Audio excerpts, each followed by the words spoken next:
Hello, my dears. Story 1. My job is to watch people die. If you met me on the street and asked me what my job was, I would tell you that I work from home consulting for an industrial laundry company. That is, after all, the cover story I have been provided with. The reality? My job is even simpler. Every Friday night, I dress up nice, report to a certain theater downtown, have a seat, and watch a performance. That's it. All it takes is a couple hours out of my week, and I end up making 6 figures a year with every benefit you could possibly ask for. I know. It sounds too good to be true. Pretty much anybody on the planet would kill to have a job like mine. At least, perhaps, until they find out just what kind of performances I'm made to attend. Before I start, though, I need you to keep in mind that I'm a good person. I donate thousands to the Rainforest Fund out of every paycheck, and me and my kids volunteer at the food bank weekly. I'm a devout believer, and I'm going to heaven when I die. After all, I myself have never hurt anybody, never raised a hand to injure any living soul. How could you possibly call me a sinner when all I ever do is watch? It started about 3 years ago, when their job offer found me when I was at my most desperate. All I was told was, every Friday night, I would attend a performance at my city's fanciest theater. That was it. I was baffled at first. What the hell do I know about theater or ballet or orchestras? Had they gotten me mixed up with some big-shot critic? During our talk on the phone, however, they politely reassured me that no critical ability would be required. All we ask, they said, is for you to be there to bear witness. Everything about it screamed scam, but I figured, what the hell? Worst case scenario, I listen to a pitch for some MLM or timeshare, politely decline, and then walk out with some pocket money. I was baffled when I pulled up to the theater. Dozens, maybe even hundreds of people were streaming in, all in nice suits and gorgeous gowns. I'd thrown on the fanciest clothes I could afford, yet I still felt severely underdressed. The theater was totally rented out by my employer, and only my fellow co-workers were allowed in.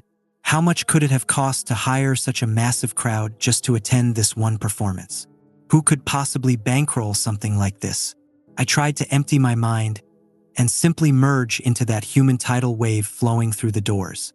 Every staff member was dressed in a refined all-black suit, with black tie and undershirt, to the point they seemed to darken the air around them.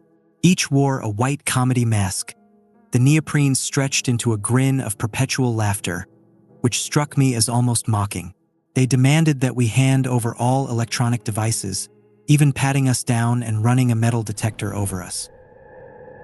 Then they reminded all attending not to leave their seats under any circumstances during the performance, recommending we take bathroom breaks before the show started, and to remain quiet and to keep our eyes open. They kept repeating the same mantra. No distractions, no diversions, no lapses in concentration. Remember, you are here to bear witness. If I'd been alone, I would have left right then and there. There was a tickling in the back of my brain, some primate part of me screaming that there was something terribly wrong here. But mob mentality is a hell of a thing. Everybody else seemed calm, nonplussed, handed their phones over without a fuss. There were a few holdouts, probably other newbies like me, but eventually they, too, relented. If everyone else is going along with it, I figured, why shouldn't I? Who wants to be the one single paranoid bastard who missed out on an easy paycheck? Stepping into a gorgeous theater like something out of 3 centuries ago, I was most struck by the make of the stage. It looked like the back action of a piano, strange levers and mahogany hammers looking like fingers manipulating countless lines of piano wire, some over a dozen feet long. All the taut wires stretched in bizarre formations across the stage reminded me, somehow, of a spider's web. I could not fathom a machine so complex, yet with such little apparent purpose. The nature of the performance always varies. Sometimes it's a work of Shakespeare, a ballet, an opera, hell, even a puppet show. That day, it was a concert featuring a small chamber orchestra of around 35 students. It looked like, young and inexperienced, with a nervous air about them, as if this was their first time performing before such a crowd. Mostly a string section plus one of each woodwind, and just a couple each on horns and percussion. The conductor was one of the staff members in the comedy masks. I was baffled. Who would put forward this much cash just for a small green orchestra to play in such a massive, prestigious venue? One of them must be a billionaire's kid, I figured. It was the only explanation. This, I've since realized, is always the best part. The beginning of the performance, when you can, if you try, lose yourself in the display and pretend everything is okay, that it's all normal. It was best on those lucky days when the performers on stage were completely unaware of just what sort of danger they were in. That always makes it easier for everybody. On that first day, I was as oblivious as they were and simply enjoyed the music. Maybe some snob of the orchestral arts would hear their amateurish mistakes, but to my untrained ear, they sounded just fine. Pleasant, even. But one question began to worm its way into my head. A small nagging at first which crescendoed into a hammering on the inside of my skull. How much time has passed? At a certain point, I suspected the intermission was long overdue. But there were no windows, and I had to part with my electronic wristwatch at the door, so really, getting any sense of time was impossible. I dismissed it as my lousy attention span at first. But eventually, others began taking notice. No one dared speak, but among the fellow newbies, I noticed furrowed brows and sideways glances, confused and concerned. The performers seemed to be getting restless as well, whispering and gesturing to each other and the conductor, who never ceased those robotic, sweeping motions of his gloved hands.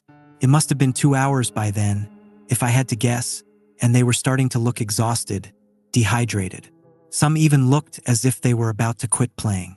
Continue performing. In a moment, all of the piano wire loudly reverberated and stretched taut with the movements of those mechanical contraptions on stage, as the whole thing bristled and tensed as though it were a living thing. And that voice, cracking like thunder, seemed to emerge from the stage itself with a mechanical roar like the grinding of metal on metal, that seemed to frighten them into submission for a while.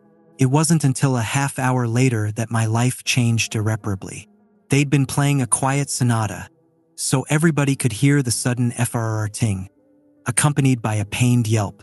My eyes leapt to one of the violinists. One of her strings had broken and happened to snap her right in the eye. It could see the streak of scarlet bifurcate her pupil, before the emerging blood replaced the entire eye with a thick redness. She stood, clutching a hand over her eye and blindly grasping with the other, gesturing toward medical help. And as she did so, that strange lattice of levers and hammers and pulleys all roared and clacked to life, like a bear trap being sprung. The machine's efficacy was just as sudden, just as brutal. Those clockwork edifices moved like a pair of robotic arms, aiming a wire for her neck as if trying to garrote her. But they moved at such a speed that the wire seemed to pass through her, like she wasn't even there. For a moment, she seemed fine, unaffected, as if nothing had happened at all. And then, things began to fall off of her. Her head, severed at the neck, alongside the hand she'd been holding over her eye, and the very fingertips of her other hand with which she'd been grasping a little too high. All had been cut cleanly with surgical precision. Time seemed to slow as they all went clattering wetly to the floor, and the girl's body soon followed, as if it took a few moments for gravity to set in. Or perhaps, for her body to realize she was dead. It happened so fast, it was hard to be properly horrified. It was more like, maybe. Everybody stared at the chunks of meat that had once been a promising young woman with hopes and dreams. That spider web of wires was still rumbling and shaking all around them, and the mechanical voice roared once more. Continue performing. They were given no further warnings. A few of them jumped from their seats out of sheer instinct, not even thinking. None of them made it more than a step before the wires divided them in twain. The rest just kept playing exactly as they had been, as if their brain froze up at what they'd witnessed and simply ran on autopilot, until their faculties slowly returned to them and they realized that this instinct had saved their lives.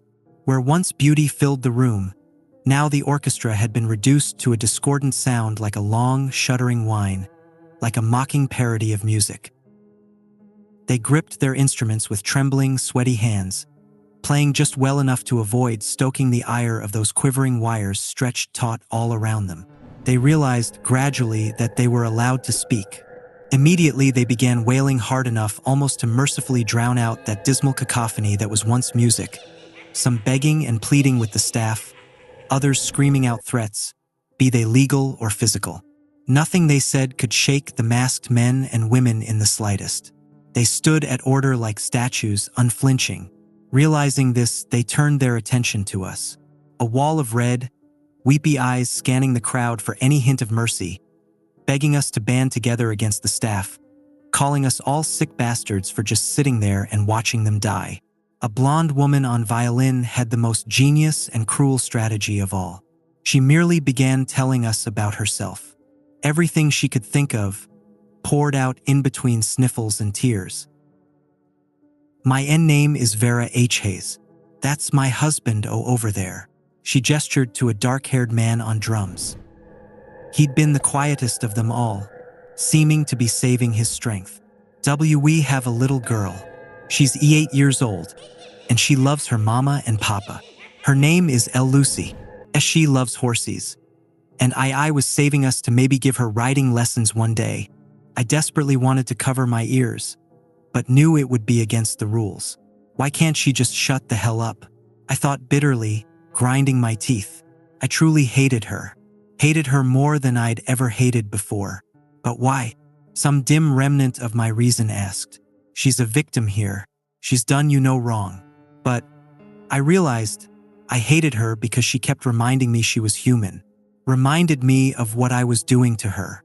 What we all were doing to her, sitting here in complicity. And it almost worked, too. I almost resolved to save her. But then came the boom of a gunshot from far behind me. The shot had come from one of the tragedians standing amid the upper gallery. I was certain. I almost made the mistake of looking back. Instead, I kept my eyes locked forward and merely imagined who it was that just had their brains splattered across their seat. Had they snuck a phone in and tried calling 911? Had they tried making a break for it? Or maybe they just couldn't take it anymore and made the fatal decision to look away from the horror. I tried to distract myself by studying the impossible mechanism animating the blood-soaked piano wire. I couldn't figure it out. It was an impossible machine, existing in defiance all basic laws of geometry, and seemed to have no means of controlling it, instead operating automatically with some malign intelligence. Perhaps it was an extension of whatever creature composed the stage itself. It was a living thing, of that much I was certain. It breathed beneath the performers, and their blood soaked into its floorboards in moments, as if consumed. After some hours, the orchestra had gone quiet, having screamed themselves hoarse. I couldn't imagine being in their shoes. Even just watching them perform was a test of endurance. Many of them were oozing blood all over their instruments, from scarlet cuts where the skin had split.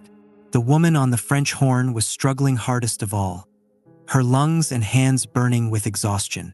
I can't, she eventually cried out in a hoarse little wheeze, horn slamming to the floor as her body gave out.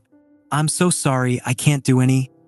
A wire passed through flesh in an instant, and suddenly she had no mouth to speak, no eyes to see, no mind to think with.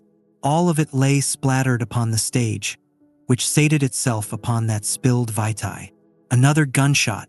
I quivered in my seat, sweat beading on my forehead from the terror. Somebody in the audience had looked away, and I realized I had just been about to do the same thing. Had the sudden sound not knocked me out of my stupor. Most of the performers went in similar ways over the next few hours, either making mistakes or their bodies giving out. As monstrous as it may sound, I was quietly praying for them to get it over with. They were dead the moment that they walked on stage. Why drag it out for all these hours, just for the inevitable to happen anyway? I recognize now that it's almost impossible to make that choice, to simply give in and accept death in defiance of all our natural instincts. But the auditorium now reeked from audience members voiding their bowels, and the damn woman next to me just wouldn't stop crying. Wouldn't stop at all. Vera and her husband lasted the longest of all, perhaps because they had each other. Over a dozen hours had passed, maybe even 2, and they were still playing a little duet in perfect sync, despite everything. By now, they were simply talking to each other as if nothing was wrong, as if we weren't even watched. "Baby, when we get out of here, I'm going to take you to Martha's Vineyard. I know I've been saying that for so long, but God, I wasted so much money on that stupid fucking motorcycle," he said. "Lucy's going to love it." Vera chuckled. "I don't know. It might be boring for a little girl. Isn't it all a bunch of old people up there?" He laughed, weakly. "Oh, maybe in town. But you know her. Once you get her in the water, you can't get her back out. She's a natural-born swimmer, I swear. Think we'll see her in the Olympics someday?" Haha. It was surreal to watch, like I was peeking in on a private conversation a couple was having in their own home. But I could tell both of them were trying to maintain some illusion of normalcy, anything to keep themselves psychologically intact as the hours pass. Even as they tried to smile and laugh, there was a quiver in their tone, a desperation, a fear of what might happen if there was a single break in the conversation. A lot of what they said was too personal to relay here. They went into old regrets, past mistakes, resolved every argument they ever had in all their years together. It was like they wanted to make sure they said everything they had to say before the end came. I think I owe them at least their privacy. But the husband was slowly deteriorating. He'd moved too quick, caught the symbol with his hand, leaving a wide gash along his palm that was gushing blood at a terrifying rate. Now he was getting woozier and woozier, swaying dizzily, his eyes unfocusing, his speech becoming slurred and his playing sloppy. Vera desperately tried to keep him focused. "Talk to me, baby. Think of the beach. Lucy's going to love the seashells.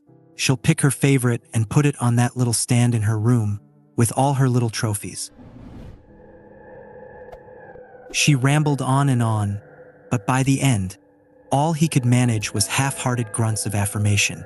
He was leaning in his seat, and then his drumstick went flying right out of his hand, sending a cloud of pink mist through the air along its path. And yet he kept going through the motions of playing, as if he didn't even notice. Then a sudden clarity formed in his eyes, and he stared at his empty hand in disbelief, and then the piano wire was tensing and strumming all around him, and then in an instant he was up from his seat and racing towards us. He knew it was over. He just wanted to strike out at the world if he could, one last act of defiance. He even locked eyes with me, and I'll never forget the look on his face. "Why are you watching this? You sick bastards. You sick, twisted." He threw his remaining drumstick, and the trajectory would have delivered it right to me. But the piano wires lacerated it in midair, slicing into it from 100 different directions until it disappeared into a cloud of sawdust. And then they did the same to him. Vera didn't scream or sob. She just tensed and let out the tiniest little gasp, like when you're at the doctor's and know the shot is inevitable, but it still stings anyway. And then she was all alone. She looked at us like she wanted to speak, wanted to say something, to express what was happening inside her. But what was there left to say? She'd spent almost a full day screaming herself hoarse with every combination of words she could think of. None of it helped. None of it meant anything. Instead, she expressed herself through music. She began to play the most mournful, sobering solo I had ever heard. One I knew she making up as she went along. One with which she communicated those parts of herself that words could not encompass. She stared us all down, eyes red and bloodshot, making eye contact individually as if to remind us that we were not a shapeless mass, that we were all individually responsible. I only barely remember the sound of it now, as if I'd heard it in a dream, and yet even now the memory tears at my heart. She performed for what felt like an eternity, and then, in the end, she slowly, calmly set down her violin, stood up and took a bow, and then she was unmade. Everyone stood up around me all of a sudden, and I was immediately caught up in it too, performing a standing ovation that dragged on and on. We screamed, shouted, cried, threw things, smashed our fists against seats, tore at our hair, laughed and danced with each other. It was the ultimate catharsis after all that silence, after a full day of holding it all in. Never before had I felt so connected to a crowd of people on some deep spiritual level. We marched out of the theater, stumbling like a procession of ghouls with blank faces and tired eyes. The staff were as polite as ever, thanking us for attending the performance and hoping that we enjoyed the show. Some were dragging the bodies of shot audience members out of the theater. As I finally emerged into the outside world, I was stunned to find it was still the same night I had entered. At least 20 hours had passed inside that theater, I was sure of it, but for the outside world, only 2 hours had passed. Exactly the duration listed on their job offer. I'd never been explicitly told not to reveal what I'd seen there, and now I knew why. Nobody believed me, or worse, maybe they were covering it up. I swear to God, the police dispatcher laughed at me over the phone. I swore I'd never go back. I'd been part of something evil, something unfathomable, and it would haunt me forever. But the next year was one of constant desperation, debt climbing as job opportunities declined at equal rates. I held out for about a year, but eventually I gave in. And to my horror, the next performance was easier now that I knew what to expect. And then the next was easier still, and the next. The performance is always different, but the end result is always the same. I have to remind myself that I'm not culpable for what they're doing there. All I do is watch. We watch people die every day in the news and online, people suffering horrible fates often in places our own countries help to destabilize. How are my actions any different, really? We all have to accept that terrible things happen in this world, and all we can do about them is either look away or look the horror right in the eye. Is choosing to look away more moral, or is it only more cowardly? And besides, wouldn't it be worse for them if there wasn't an audience? If they had to die there in the dark, alone, no one seeing, no one caring, no one remembering? After all, someone has to bear witness. Story 2. My husband has been pushing me to let my sister be a surrogate for our baby, but doing it the traditional way. I stood in my kitchen staring out the window, my mind a million miles away. I couldn't take the tightness in my chest and the weight of what my husband had suggested to me. My husband David and I have been trying to have a baby for years, but our last visit to the hospital provided the final nails in the coffin after telling us that it wasn't ever going to happen. I was devastated, but my husband didn't seem too upset, because he suggested we had options. I couldn't believe what he was asking of me, not only me but also my sister. When he first mentioned that we ask my sister to be a surrogate, it didn't come across as the worst idea. But when he suggested we do it the traditional way, it sent my blood running cold.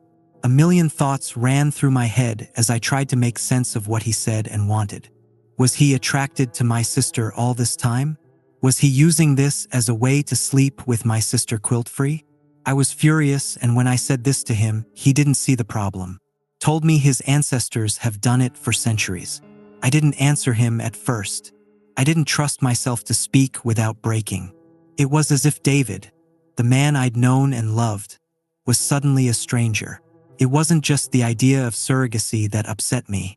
It was the way he spoke about it like it was part of some long-forgotten tradition. He wasn't talking about clinics or doctors. He wanted Emily to conceive with him naturally. Couldn't wrap my head around it. My sister, with my husband, to give us the child I couldn't have? The thought made me sick. David had been calm, almost too calm when he explained it. He said it was the family's way, something his ancestors had always done to keep the bloodline strong. The more he talked, the more I felt like I didn't even know him anymore. It wasn't just old-fashioned, it was disturbing. I tried to talk to Emily, hoping she'd be as horrified as I was. First, she thought it was a joke. But when I told her how serious David was, her face changed. She admitted that he'd already spoken to her about it. She had hoped he'd drop the idea if I wasn't on board. Now, we both knew it wasn't going away. Anger burned in me. How could David even suggest this? The thought of him with Emily was unbearable. But there was something else, too. Something darker lurking underneath his words. I couldn't shake the feeling that there was more to his plan than just having a child. I started digging. I went through his things, looking for anything that might explain what was going on. That's when I found the old family records. At first, it seemed like harmless genealogy, but the deeper I looked, the stranger it got. There were symbols I didn't recognize, notes about bloodlines and fertility, and then I found something that chilled me to the bone. Mentions of rituals, sacrifices, and offerings to some kind of ancient god.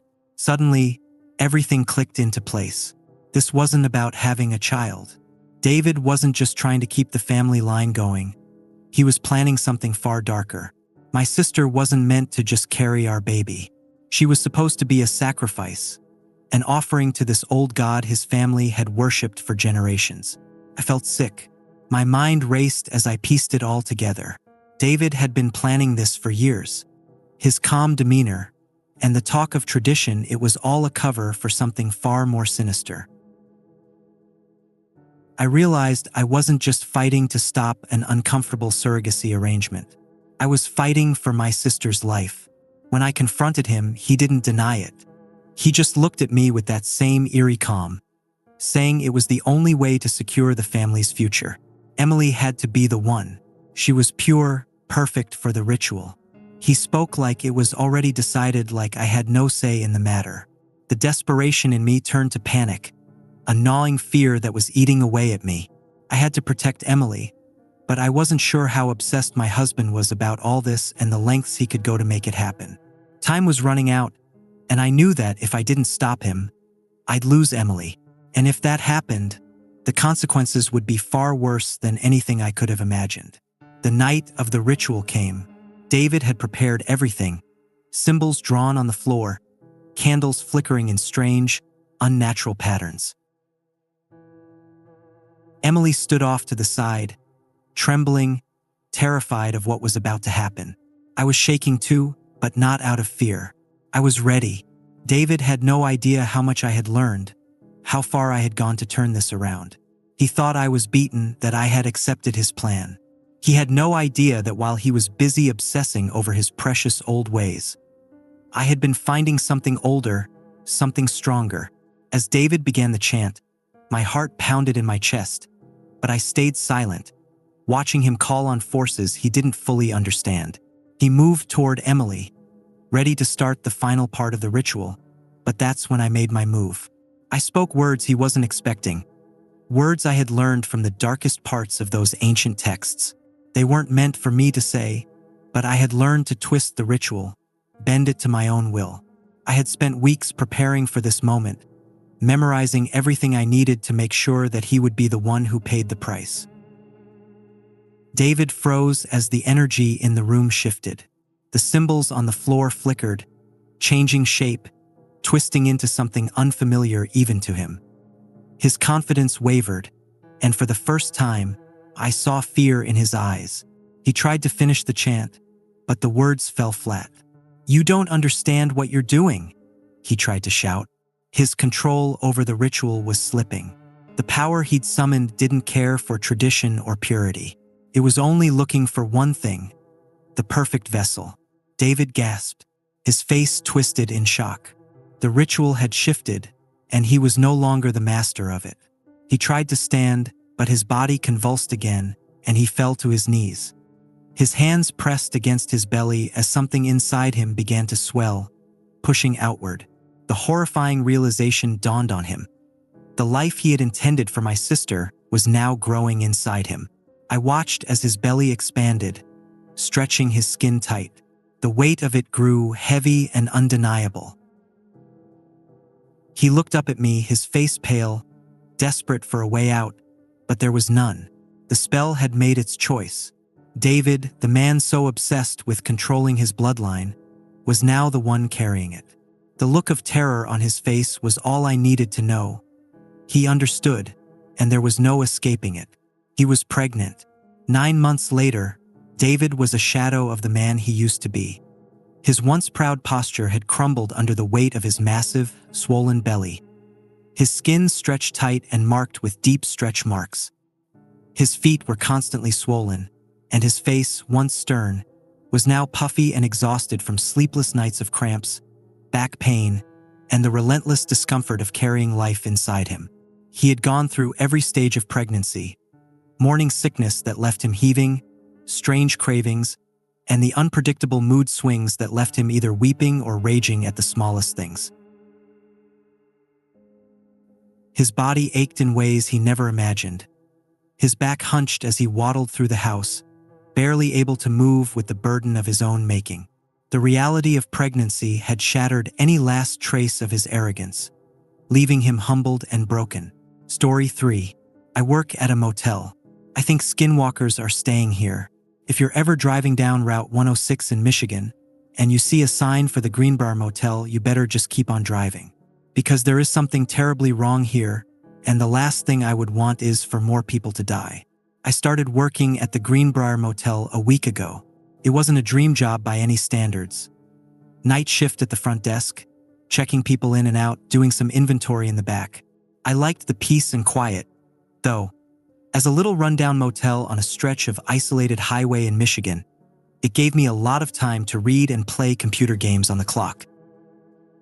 It also helped that the owner, Frank, didn't seem to care I was a high school dropout with a rap sheet. But on the very first day, I felt that something was terribly off. For one, there was the smell. When the wind shifted, the entire parking lot smelled like rotting meat. I ran to close the windows, but even then I could still smell it, seeping in through the HVAC system. The motel is surrounded by deep woods, so I figured maybe we were near the kill grounds of some animal. Or maybe it was just the endless roadkill of deer and possums on the highway. Either way, it was unsettling, and definitely not enjoyable.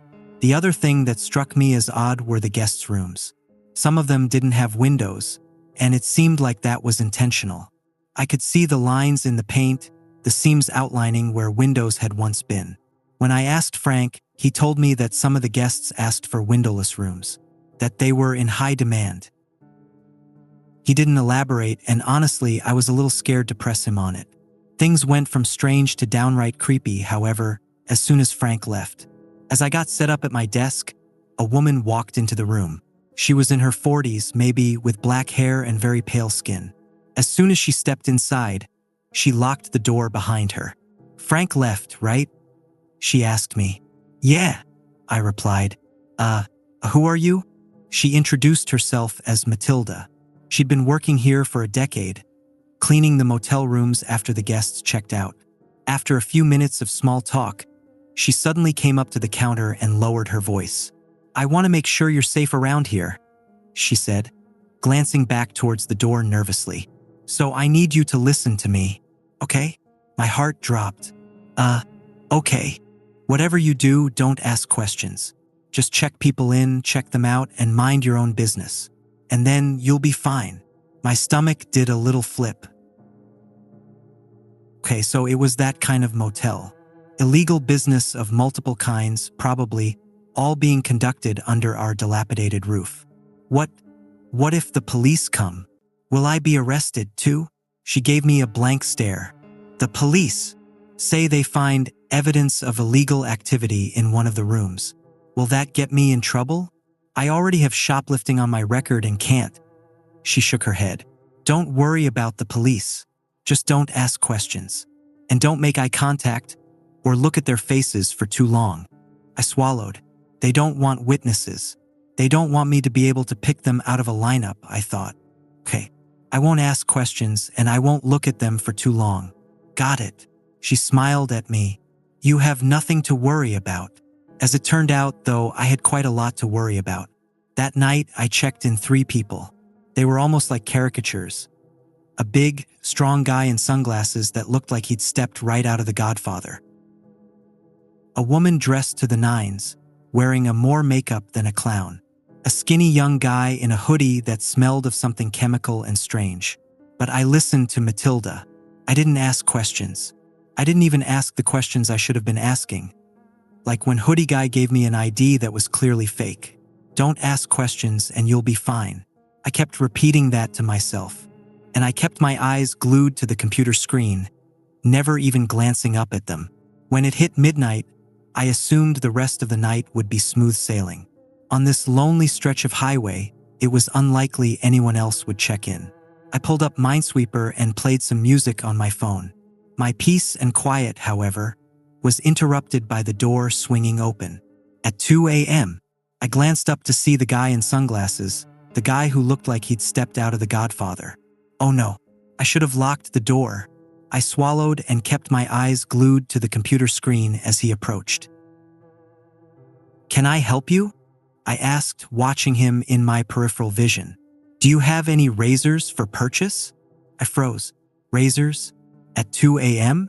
I instantly got a mental image of him slashing someone up in his room. Blood all over the sheets, soaking into the carpet. No, we don't have any razors," I said, keeping my eyes on the computer screen. "Can you just check in the back, please?" I swallowed. I really didn't want to go check. As soon as I turned around, he could do anything. Pull out a gun, tackle me, force me into a chokehold and keep me hostage. But refusing him was just as bad, if not worse. It might make him mad, really mad. I sat there, staring at Minesweeper on the screen, weighing my options, paying close attention to him out of the corner of my eye. And that's when I saw it. There was something off about this guy. His sunglasses looked like they were slightly too low on his face, like the eyes they were covering weren't in quite the right place. And not only that, but I couldn't see his eyebrows poking above the frames or the contours of his brow ridge. Everything above the glasses was perfectly flat and smooth, like he had no eye sockets at all. "Can you check in the back, please?" he asked again, his voice taking on an annoyed tone. Yes. "Sure." I sprung out of the seat and ducked into the back storage area. I quickly glanced over my shoulder to make sure he wasn't following me. But he wasn't. I had half a mind to just stay there, hiding out in the back storage room, until I heard his voice calling me. "Did you find them?" He sounded angry, approaching furious. Thankfully, I did find a few packaged razors next to some spare toothbrushes and soap we kept. I grabbed them and handed them over, keeping my eyes trained on the floor. "Thank you," he said, sounding pleased. And that was it. He turned around and left. As soon as the door shut, I ran over and locked it. I closed the blinds and sat back down at the front desk, my heart hammering in my chest. All I could picture were the strange contours of his face. And as I sat there, I realized something. All three guests that I'd checked in since the start of my shift, the Godfather guy, the makeup woman, the hoodie guy, had something covering their face or head. I mean, I wasn't exaggerating about the woman having enough makeup for a clown. She was wearing foundation so thick that it cracked around the corners of her eyes and lips, and wore false eyelashes so long they gave the appearance of spider legs. And hoodie guy had kept his hood pulled so tightly over his head that his ears and hair weren't visible. It was like they all had something to hide. Morning couldn't come soon enough. As soon as the day shift workers arrived, I got the hell out of there. I floored it back to my house and slept for a long time, my sleep plagued with nightmares of faceless people and spidery eyelashes. Then it was time to go back to the motel for night number 2. Thankfully, it was a quieter night. Although the vacancy sign glowed brightly in the darkness, no one checked in during my shift. They must have all come earlier during the day shift. I locked the door, sat down with a cup of coffee, and enjoyed getting some reading done in the quiet. Unfortunately, the quiet didn't last long. Around midnight, I heard a loud slam from outside. I threw my book down and ran over to the window. The door to room 16 was wide open. I looked around. Nobody appeared to be outside. The parking lot and the sidewalk were empty. The room itself was dark. None of the lights were on. I walked over to the computer and looked up the room. To my surprise, no one had booked it for tonight.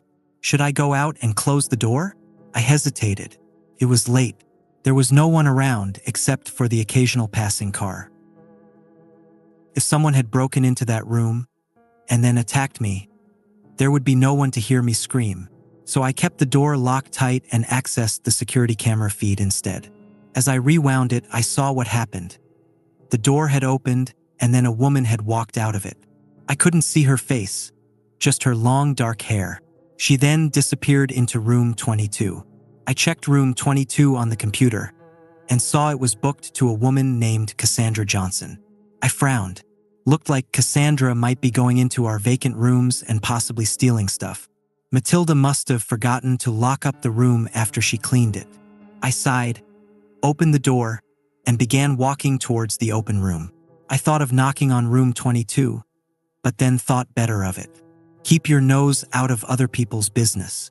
I just lock up room 16 and go back to the lobby, like a good little employee. I walked towards to the open room, but as soon as I got close, a horrible smell wafted out of the room. Like something rotting, decaying. My stomach turned. What did Cassandra do in there? Throw up? Stash all her garbage in there? I reached into the darkness of the room. Bracing myself, I flicked on the light. The room looked normal. The bed was made. The carpet was clean. But the smell had only intensified. I pinched my nose as I glanced around, starting to feel nauseous. And then I saw it. There was something on the carpet, just barely poking out from the other side of the bed. What is that? It was tan and folded over itself, like a beige sheet or pillowcase had been bunched up on the other side. But all our sheets were white. I stepped into the room, my heart pounding in my chest. "Hello," I called out. Nothing. The smell got even worse as I approached the bed. Nausea washed over me. I forced myself to keep going, pinching my nose, swallowing down the urge to throw up. I peered over the side of the bed and froze. There was a pile of beige, slightly translucent material folded over itself on the other side. But I instantly recognized certain shapes attached to it. Awfully familiar shapes. Like 5 fingers, resembling a glove made of skin, poking out from under one of the folds. It looked like someone had shed their skin. I stepped back, my legs shaking underneath me. No, there's no way. It can't be. I backed away, towards the door, my throat dry, because it didn't make sense. It didn't even make sense with a horrible crime. There wasn't any blood on it. It hadn't been cut off someone. It was like a snake skin, clean and perfect, holding the shape of its wearer like a ghost.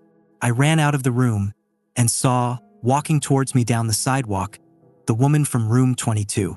Strands of her dark, straight hair hung over her face. But I could tell through her hair that there was something wrong with her face. Her eyes, her lips were in slightly the wrong position.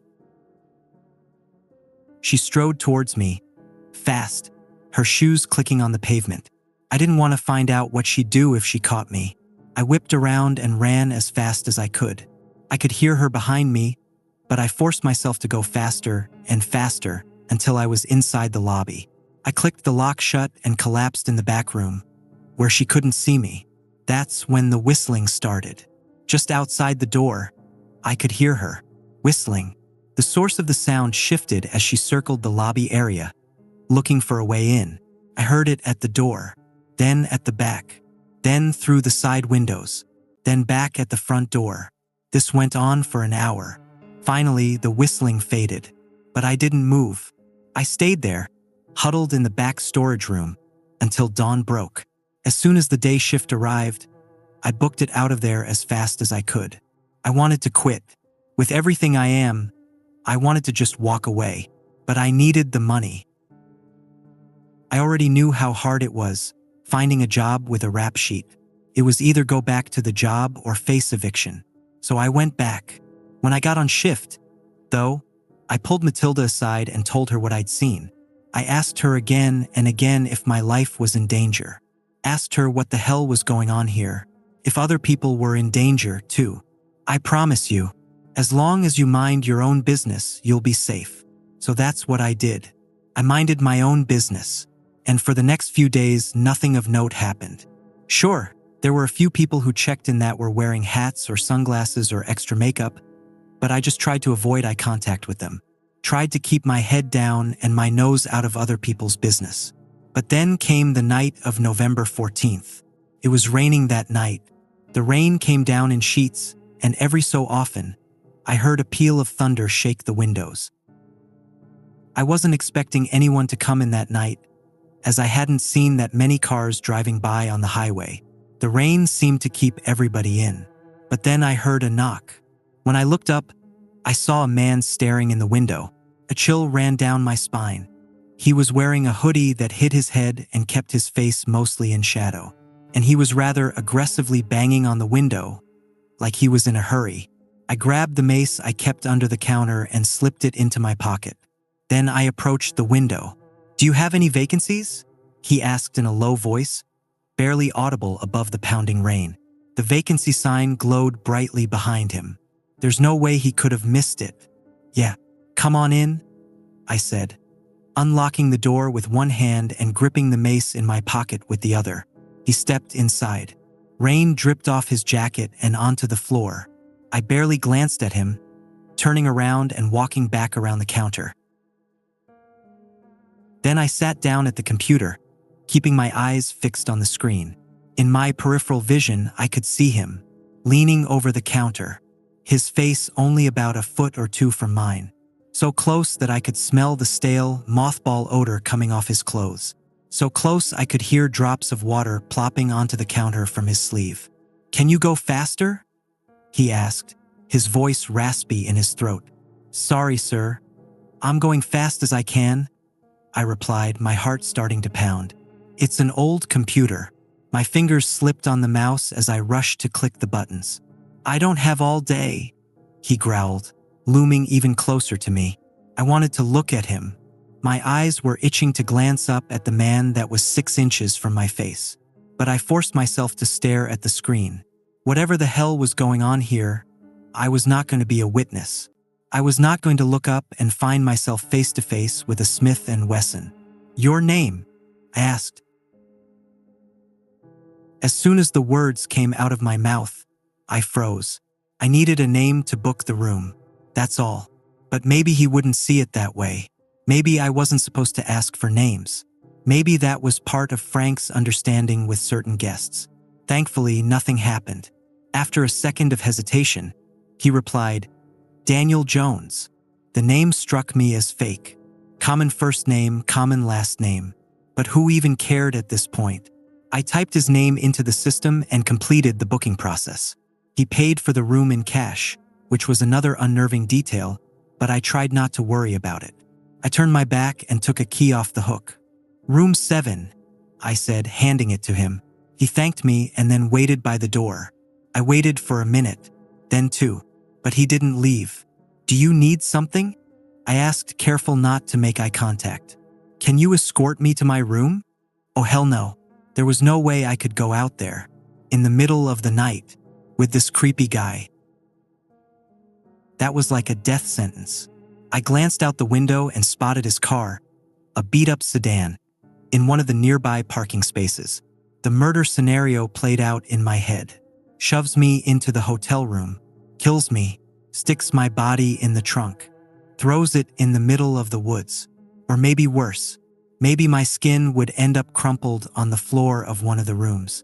Maybe he'd take my form, or turn me into something that sheds its skin like a snake, that has eyes too low on its face, or no eye sockets at all. And the longer I looked at him, in the corner of my eye, the more I noticed how unsavory he looked. There were smears of dirt on his sleeves and on the hem of his pants, like he's been digging a grave. The voice in my head added. His face, half hidden in shadow, was sunken and gaunt. His jaw was covered in gray stubble, and his teeth were a horrible shade of grayish yellow. Can't you just go yourself? I have something that I need to do here." "My boss is going to be mad. You can take 2 minutes to walk me to my room, damn it." I sat there in stunned silence. He sounded furious. My heart pounded in my ears. "Okay," I said finally. My fingers curled around the mace in my pocket, and then I joined him by the door. "I'll walk you to your room." He didn't thank me. He just grabbed the door and swung it open, nearly letting it swing back in my face. I stepped out into the pouring rain with him. The parking lot was a lake, and our feet sloshed loudly through the water. The cold water seeped through my sneakers, and I shivered. I followed the man to his car, staying a good 15 feet away. He popped the trunk, and I held my breath. But thankfully, there was only a duffel bag inside. He hoisted it on his shoulder and started for room 7. I followed him at a distance, staying several feet away, watching him fidget with the key. "You got a lot of other people staying here right now?" he asked, as he slid the key into the lock. "Some," I replied. "Not great weather for it." "Not really. The storm's supposed to clear tomorrow. It'll be good weather then." "Wow, this is taking a while," I thought to myself. That's when I looked down at his hands and noticed that he wasn't really trying to get into his room. He was just inserting the key, pausing, and then pulling it out, over and over again. He was stalling for time. He was keeping me here on purpose. I looked up from his hands, just in time to see him staring at me. His blue eyes were intense, studying me. I wanted to run away. Every inch of me was screaming to get out of there. But the guy had 6 inches on me and was really thin. He'd probably catch me in seconds. I was never much of a runner. I slipped my hand in my pocket, curling my fingers around the mace. "Do you need help getting into your room?" I asked. He shook his head. "I'm going to go back to the front desk," I said, taking a step back. As soon as I said that, he froze. His eyes widened as he stared at me. Slowly, he shook his head, his lips stretching into a grimace that revealed his yellowed teeth. "Don't go," he growled, his voice barely audible above the rain. "Stay exactly where you are." I leapt into action. I whipped the mace out of my pocket and held it in front of me, pointing it right at him. "Don't get any closer." My finger hovered over the trigger, and then I heard it. Someone was whistling. Behind me, somewhere in the rain. The song cut through the pattering raindrops like a knife. It was the same eerie tune that woman had whistled a few days ago. "I'm sorry," the man said quietly, his blue eyes locked on mine. "But I needed bait." I stared at him. My brain couldn't even process what he was saying. "Bait?" I took a stumbling step back. The whistling grew louder. I whipped around. Through the rain, I could see someone walking through the parking lot, barely lit by the flickering street lamp. The mace fell from my hands and clattered to the ground. Then I turned and ran as fast as I could towards the lobby. The whistling stopped, and then I could hear loud, splashing footsteps, growing louder with every second behind me. I swung the door open, slammed it shut, and turned the lock. I pulled the blinds down over the window. Panting, I parted them with my fingertips and peered out into the night. There was a woman standing in the parking lot. The same woman I had seen a week ago. Her hair and clothes were drenched with rain. But she was smiling.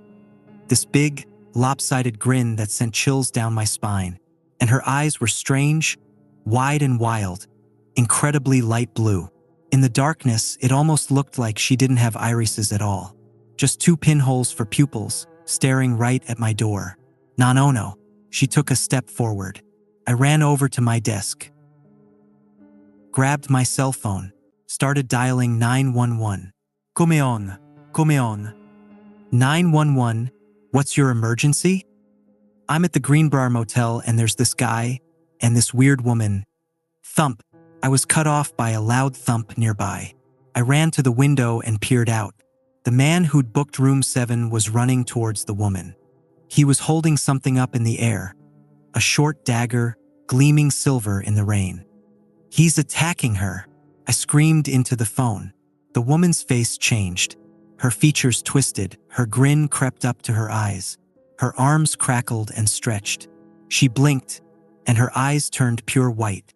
Her body twisted unnaturally at the waist, so that she was facing the man. With fast, jolted movements, she leapt at him. Within seconds, he was dead. She stood on all fours above him, her knees bent the wrong way, her fingers far too long. With another horrible crackling sound, her neck stretched out 2 feet long, twisting and serpentine. And then she looked at me. I leapt away from the window with a scream. "What's happening?" the operator asked me. "Sir, please, tell me what's happening."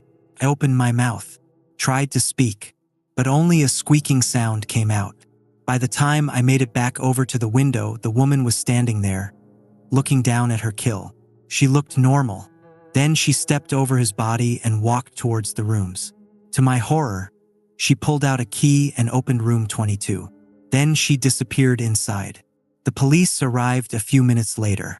In strings of gibberish, I begged them to check room 22, that something horrible was lurking inside. But then they knocked on the door. A completely normal-looking woman opened it.